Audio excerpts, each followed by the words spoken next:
विलायत कामिला का mamba bill असल हुजूर की ज़ात पाक है।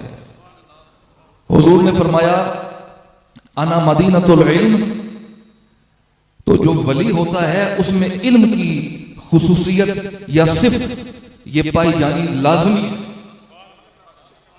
हुजूर ने फरमाया अना मदीनतुल इल्म, बुनियादी तौर पर विलायत अता होती है मदीनतुल इल्म से, जो हुजूर की जात है। और उसके बाद अगर नबूवत मकाम नबूवत के बाद देखा जाए तो वो हासिल होती है बाबे मदीनतुल इल्म से। जो दूसरी शख्सियत है जिससे विलायत कामिला हासिल होती है वो शेर खुदा हजरत अली रजी अल्लाह तआला अन्हु की जात है। आप देखें ये भी क्या हुस्न इत्तेफाक है कि वली के लफ्ज में भी 3 हुरूफ हैं, अली के लफ्ज में भी 3 हुरूफ हैं, नबी के लफ्ज में भी 3 हुरूफ हैं।